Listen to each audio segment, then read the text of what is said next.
प्रिय विद्यार्थियों, मैं वसंत कुमार प्रवीण मैथ्स में आपका स्वागत है। तो चलिए, क्लास पॉलिटी का चल रहा था। पॉलिटी में अगर बात करें तो टॉपिक हमारा मोस्ट इंपॉर्टेंट टॉपिक राष्ट्रपति का चल रहा था। तो राष्ट्रपति के उसी टॉपिक को, उसी कड़ी को अब आगे हम बढ़ाते हैं। जैसे कि पिछले क्लास में हम बताए थे राष्ट्रपति के बारे में, थोड़ा सा रिकॉल कर लेते हैं पिछले क्लास का। राष्ट्रपति के बारे में पिछले क्लास में बताए थे कि इसका वर्णन जो है संविधान के किस भाग में, भाग 5 में अगर अनुच्छेद की बात करें तो अनुच्छेद 52 से लेकर 62 तक इसका वर्णन किया गया। 52 से लेकर 62 तक इसका वर्णन किया गया है। और राष्ट्रपति का पद कहाँ से लिया गया? तो राष्ट्रपति का पद बताए थे ब्रिटेन से लिया गया। कहाँ से? ब्रिटेन से लिया गया।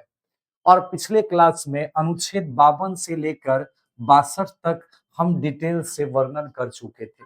अब आज हम पढ़ेंगे राष्ट्रपति के बारे में। और राष्ट्रपति के बारे में क्या पढ़ेंगे? तो राष्ट्रपति की शक्ति, राष्ट्रपति की शक्ति के बारे में हम लोग पढ़ेंगे। राष्ट्रपति के पास कौन कौन सी शक्ति है और उस शक्ति का प्रयोग राष्ट्रपति कब करता है, इसके बारे में हम आज पढ़ेंगे। तो राष्ट्रपति के शक्ति को कई भागों में बांटा गया। एकदम ध्यान से देखिए, राष्ट्रपति के शक्ति को कई भागों में बांटा गया है। जिसमें अगर सबसे पहला शक्ति की बात करें तो सबसे पहला शक्ति है विधायिका शक्ति। विधायिका शक्ति, विधायिका शक्ति के बाद दूसरा शक्ति की बात करें तो दूसरा शक्ति है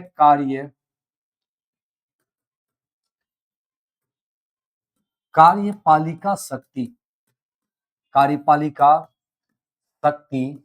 तीसरा शक्ति की बात करें तो न्यायपालिका शक्ति। नेक्स्ट अगर हम बात करें तो नेक्स्ट शक्ति आता है आपातकालीन शक्ति। और इसके बाद अगर हम बात करें तब आता है सैन्य शक्ति। और लास्ट हम लोग पढ़ेंगे वीटो शक्ति। राष्ट्रपति की शक्ति में ये जो प्रमुख पॉइंट है, जैसे पहला विधायिका शक्ति, दूसरा कौन हो गया? कार्यपालिका शक्ति। तीसरा की बात करें, यह कौन सी शक्ति है? न्यायपालिका शक्ति। चौथा आपातकालीन शक्ति। पांचवा अगर बात करें सैन्य शक्ति। छठा अगर बात करें तो छठा क्या होगा? वीटो शक्ति। तो ये प्रमुख राष्ट्रपति की शक्ति। अब इन शक्तियों में अगर हम बात करें, तो आपातकालीन शक्ति के बारे में एक व्यक्ति हृदयनाथ कुंजरू, जिनका नाम है, वह एक स्टेटमेंट देते हैं कि राष्ट्रपति की आपातकालीन शक्ति जो है वह संविधान के साथ क्या है? तो वह संविधान के साथ धोखा है। अब यहाँ समझिए ये सब शक्ति है क्या। तो सबसे पहला देखिए, पहला शक्ति है विधायिका शक्ति। विधायिका, अब ध्यान दीजिए, अगर हम विधायिका शक्ति की बात करें तो विधायिका जो शब्द है वह किससे बना है? वह बना है विधि से। या किससे बना है? विधि से। और विधि का मतलब होता है कानून। विधि का मतलब कानून। तो कानून बनाने से संबंधित राष्ट्रपति के पास कौन कौन सी शक्ति है, वो शक्ति हम पढ़ेंगे विधायिका शक्ति में। कार्यपालिका, कार्यपालिका का मतलब होता है काम करने वाला, यानी कानून को लागू करने वाला। तो राष्ट्रपति के पास कानून को लागू करने से संबंधित कौन कौन सी शक्ति है, वो पढ़ेंगे कार्यपालिका। न्यायपालिका मतलब कानून की रक्षा। कानून की रक्षा से संबंधित राष्ट्रपति के पास कौन कौन सी शक्ति है, वो पढ़ेंगे न्यायपालिका में। आपातकालीन इमरजेंसी से रिलेटेड राष्ट्रपति के पास कौन कौन सी शक्ति है, वो पढ़ेंगे आपातकाल में। सैन्य शक्ति से, सेना से संबंधित राष्ट्रपति के पास कौन कौन सी शक्ति है, वो पढ़ेंगे सैन्य शक्ति में। रही बात वीटो, तो राष्ट्रपति के पास किसी भी विधेयक पर अपना मत देने ना देने या संरक्षित रखने के अधिकार का वर्णन ही किया गया है किसमें? वीटो शक्ति में। तो चलिए शुरू करते हैं विधायिका शक्ति। अब विधायिका शक्ति में अभी तुरंत हम क्या बताए हैं? विधायिका शक्ति कहने का मतलब राष्ट्रपति के पास वह शक्ति जो किसका निर्माण करता है, कानून का। यानी कानून के निर्माण से, विधायिका शक्ति किसको कहेंगे, तो कानून निर्माण से संबंधित शक्ति को ही क्या कहते हैं, शक्ति को ही विधायिका शक्ति कहा जाता है। शक्ति को ही विधायिका शक्ति कहते हैं, विधायिका शक्ति कहते हैं।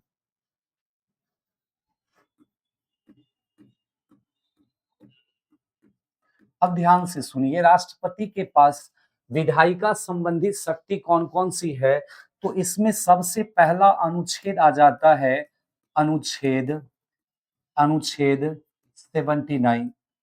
अगर इस अनुच्छेद की बात करें, इस अनुच्छेद में क्या कहा गया है, तो अनुच्छेद 79 के तहत, अनुच्छेद 79 के तहत किसका गठन किया गया है, संसद का गठन किया गया है। अब संसद की बात करें तो देश में कानून बनाने वाली सबसे बड़ी संस्था, देश में विधि का निर्माण करने वाली सबसे बड़ी संस्था कोई है तो संसद है। इस अनुच्छेद में साफ शब्दों में कहा गया है कि संसद, राष्ट्रपति जो है, राष्ट्रपति क्या है, संसद का अभिन्न अंग।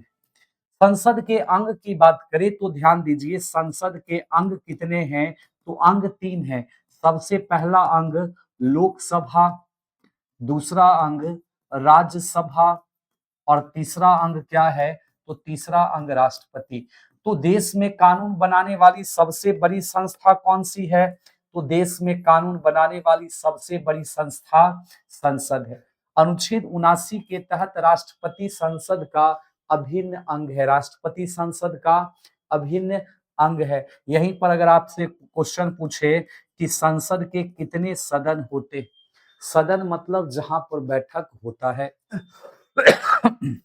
अब सदन की बात करें, सदन 2 है, एक तो सदन है लोकसभा और दूसरा सदन है राज्यसभा। दूसरा सदन कौन, राज्यसभा। एक बार और रिपीट करते हैं, अनुच्छेद 79 के तहत संसद का गठन किया गया है और इसी अनुच्छेद के तहत राष्ट्रपति संसद का एक अभिन्न अंग होता है। अब संसद का काम क्या है, तो देश में कानून बनाना। अब यहाँ पर देखिए संसद के कितने अंग हैं, तो संसद के 3 अंग हैं, लोकसभा, राज्यसभा और राष्ट्रपति। संसद के कितने सदन हैं, तो संसद के 2 सदन हैं, एक लोकसभा और दूसरा राज्यसभा। सवाल है कि सदन किसको कहते हैं, तो जहां पर बैठक हो वही एक प्रकार का क्या है, सदन है। फिर अगर बात करें नेक्स्ट, यहीं पर थोड़ा सा ध्यान दीजिए, अगर हम बात करें राष्ट्रपति के विधायिका शक्ति की, तो अनुच्छेद 79 के तहत किसका गठन किया गया है, संसद का। अनुच्छेद 80 के तहत किसका गठन किया गया है, राज्यसभा का। अनुच्छेद 81 के तहत किसका गठन किया गया है, लोकसभा का। 79, 80, 81 एकदम घूम रहा है, ये क्लॉकवाइज, 79, 80 और 81। अब यहाँ पर अगर बात करें राष्ट्रपति के अधिकार की, राष्ट्रपति के अधिकार की, तो अनुच्छेद 83 के तहत राष्ट्रपति क्या करता है, सॉरी, अनुच्छेद 331 के तहत राष्ट्रपति लोकसभा में 2 एंग्लो इंडियन को मनोनीत करता था, लेकिन यह वर्तमान में आंग्ल भारतीय के मनोनयन को 104वां संविधान संशोधन 2019 के तहत समाप्त कर दिया गया। नेक्स्ट अगर हम बात करते हैं राज्यसभा में, अनुच्छेद 80(1) के तहत राष्ट्रपति राज्यसभा में क्या करता है, 12 सदस्य को मनोनीत करता है। 12 सदस्य को क्या करता है, मनोनीत करता है। कहां पर, तो मनोनीत करता है राज्यसभा में। तो ये 3 अनुच्छेद हम अभी देखे। पहला अनुच्छेद क्या था, अनुच्छेद 79 के तहत राष्ट्रपति संसद का अभिन्न अंग होता है। नेक्स्ट बात करें अनुच्छेद 331 के तहत राष्ट्रपति लोकसभा में दो एंग्लो इंडियन के सदस्यों को मनोनीत करता था, लेकिन 104वां संविधान संशोधन के तहत इसे समाप्त कर दिया गया। नेक्स्ट बात करें अनुच्छेद 80(1) के तहत राष्ट्रपति राज्यसभा में 12 सदस्यों को मनोनीत करता है, और ये 12 सदस्य कहां से आते हैं? 12 सदस्यों का संबंध किससे है? शिक्षा, कला, विज्ञान, समाज सेवा और खेल, इन सभी फील्ड से ये लोग संबंधित होते हैं, जिनको डायरेक्ट क्या किया जाता है? राष्ट्रपति के द्वारा राज्यसभा में सांसद पद पर नियुक्त कर दिया जाता है। नेक्स्ट अगर हम बात करें अनुच्छेद, यही विधायिका शक्ति में ही बात कर रहे हैं, अनुच्छेद 85। अनुच्छेद 85 के तहत किसका वर्णन किया गया है? तो अनुच्छेद 85 के तहत राष्ट्रपति जो है, राष्ट्रपति क्या करता है? तो राष्ट्रपति संसद सत्र बुलाता है, संसद सत्र बुलाता है। अब थोड़ा सा समझिए, यहाँ पर राष्ट्र संसद के लिए अगर बात करें, संसद से कुछ संबंधित शब्दावली है। शब्दावली की अगर हम बात करें, जैसे शब्दावली आ गया, शब्दावली सबसे पहला आया सत्र, सत्र। दूसरा आ गया सत्र के बाद सत्रावसान, सत्रावसान। और तीसरा अगर हम बात करें, सत्र सत्रावसान के बाद आता है विघटन, विघटन। और नेक्स्ट अगर हम बात करते हैं, तब आता है एक शब्द स्थगन। ये चार शब्द जो है इसको समझना जरूरी है। सत्र का मतलब क्या होता है? तो सत्र का मतलब होता है बैठक बुलाना, बैठक बुलाना। वहीं अगर बात करें सत्रावसान का मतलब क्या होता है? तो बैठक समाप्त करना, बैठक समाप्त करना। नेक्स्ट अगर हम बात करें विघटन का मतलब क्या है? तो विघटन का मतलब अगर हम बात करें, तो विघटन का मतलब होता है सदन भंग करना, सदन भंग करना। और स्थगन की बात करें, इसका मतलब होता है सदन को कुछ समय के लिए रोकना, कुछ समय के लिए रोकना।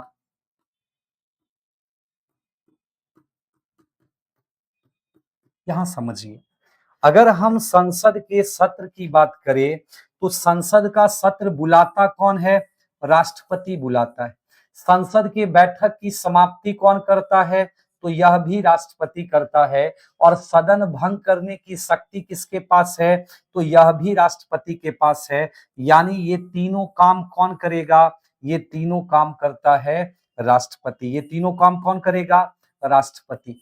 यानी सत्र, सत्र बुलाने की बात करें तो सत्र बुलाता भी राष्ट्रपति है, सत्र का समाप्ति भी राष्ट्रपति करता है, और सदन को भंग करने का काम भी राष्ट्रपति करता है। यानी तीनों काम राष्ट्रपति कर रहा है। और यहाँ जो आप देख रहे हैं स्थगन, यानी सदन चल रहा है, सदन को कुछ समय के लिए रोकना है किसी कारण से, तो रोकने का काम कौन करेगा? रोकने का काम करता है पीठासीन अधिकारी, पीठासीन अधिकारी इसका काम करता है।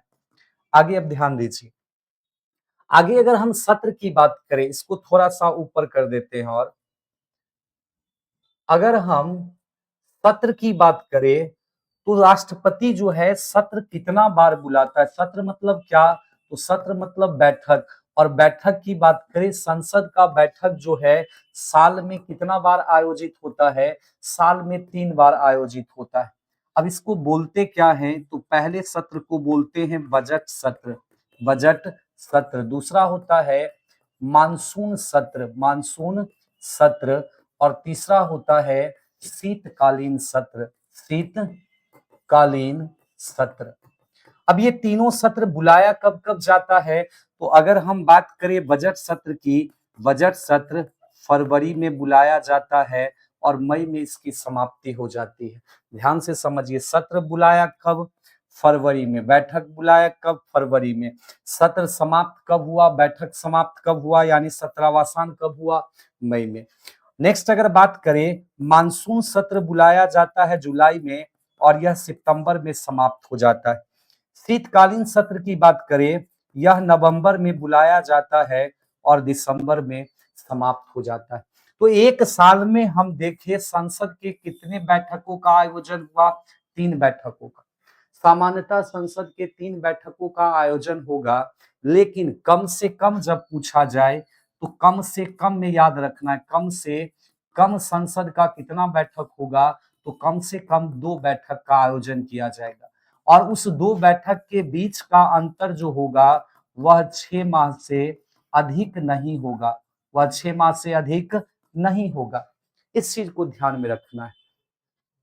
नेक्स्ट अगर हम बात करें अनुच्छेद 85 के बाद, अनुच्छेद 85 के बाद ध्यान दीजिए अनुच्छेद अनुच्छेद 86 आता है। 86 में किसका वर्णन किया गया है? 86 में वर्णन किया गया है राष्ट्रपति के अभिभाषण का। अभिभाषण का कहने का मतलब क्या है कि राष्ट्रपति अपना अभिभाषण यानी सिंपल समझिए भाषण कब देता है? तो राष्ट्रपति सदन में, राष्ट्रपति कहाँ? तो राष्ट्रपति सदन में 2 बार अपना भाषण देता है यानी सदन को संबोधित करता है। सबसे पहला होता है नए सरकार के गठन के प्रथम बैठक के दिन और दूसरा क्या है? दूसरा है बजट सत्र के प्रथम बैठक के दिन राष्ट्रपति क्या करता है? सदन को संबोधित करता है, सदन में अपना अभिभाषण देता है। अब बात आता है कि आखिर सदन में राष्ट्रपति जो अभिभाषण देता है, भाषण दे रहा है, इसको तैयार कौन करता है, लिखता कौन है? तो इसको लिखने का काम करता है मंत्री परिषद। क्लियर है यहां तक? अब आगे आ जाइए। आगे अगर हम बात करें नेक्स्ट अनुच्छेद की 86 के बाद राष्ट्रपति के विधायिका में कौन सा अनुच्छेद इंपॉर्टेंट है? तो आता है अनुच्छेद 108।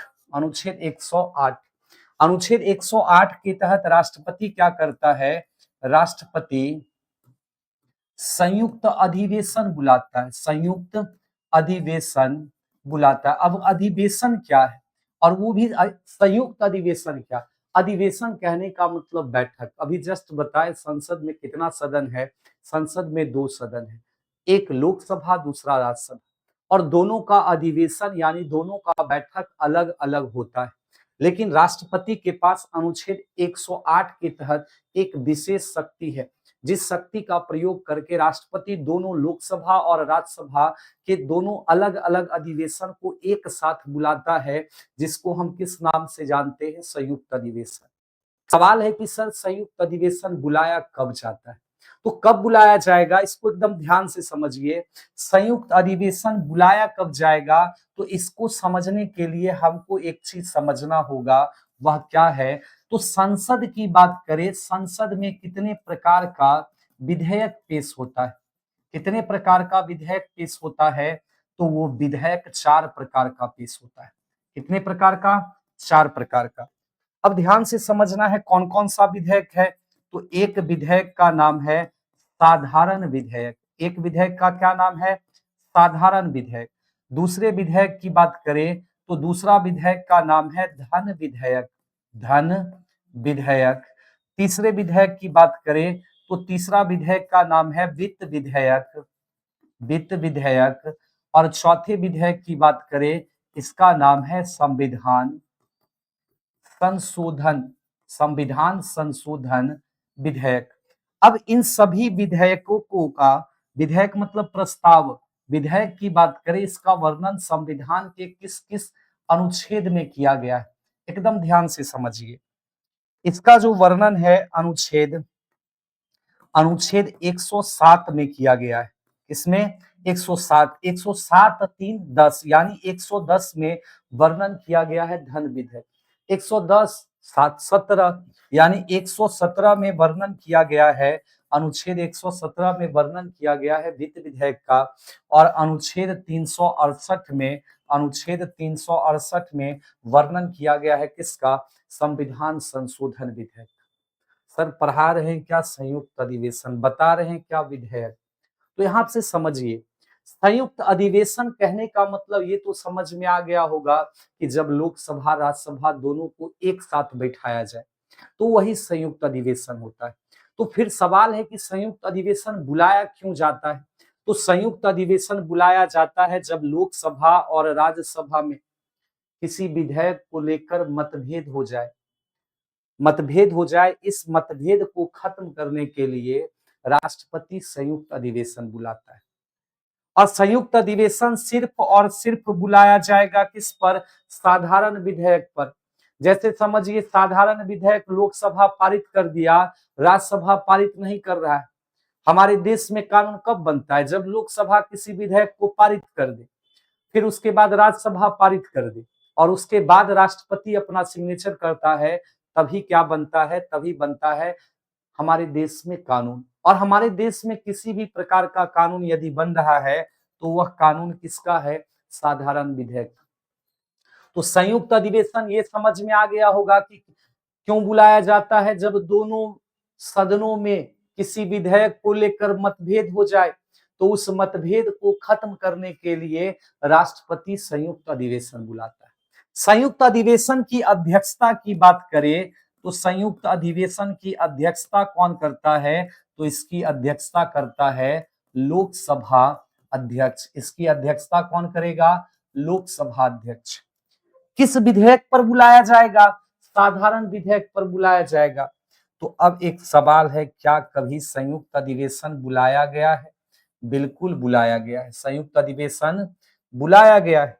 और अभी तक संयुक्त अधिवेशन की बात करें, संयुक्त अधिवेशन की बात करें तो संयुक्त अधिवेशन अभी तक कुल 3 बार बुलाया गया। कितना बार? 3 बार। सबसे पहला बार अगर हम बात करते हैं, फर्स्ट टाइम संयुक्त अधिवेशन कब बुलाया गया था? बुलाया गया था 1961 ईस्वी में। और किस लिए बुलाया गया था? तो एक साधारण विधेयक था जिसका नाम है दहेज निषेध अधिनियम। और इसी दहेज निषेध अधिनियम के तहत पहली बार संयुक्त अधिवेशन बुलाया गया था। किसके द्वारा? तो उस समय राष्ट्रपति हुआ करते थे डॉक्टर राजेंद्र प्रसाद। डॉक्टर राजेंद्र प्रसाद। तो पहली बार संयुक्त अधिवेशन किस राष्ट्रपति के द्वारा बुलाया गया था? तो डॉक्टर राजेंद्र प्रसाद के द्वारा। फिर दूसरे बार की अगर हम बात करें तो दूसरे बार जो है संयुक्त अधिवेशन कब बुलाया गया था? तो बुलाया गया था 1978 ईस्वी में। किस लिए बुलाया गया? तो इस समय बैंकिंग सुधार अधिनियम पर यह संयुक्त अधिवेशन बुलाया गया था। और उस समय हमारे देश के राष्ट्रपति हुआ करते थे नीलम संजीवा रेड्डी। नेक्स्ट अगर हम बात करें, तीसरा बार जो संयुक्त अधिवेशन है, वह तीसरा बार संयुक्त अधिवेशन कब बुलाया गया? तो यह तीसरा बार संयुक्त अधिवेशन बुलाया गया था 2002 में। कब बुलाया गया था? 2002 में। और किस विधेयक पर बुलाया गया? तो विधेयक का नाम था आतंकवाद निषेध अधिनियम। और इसी अधिनियम के तहत संयुक्त अधिवेशन बुलाया गया था। और संयुक्त अधिवेशन बुलाने वाले राष्ट्रपति कौन थे? तो नाम है के आर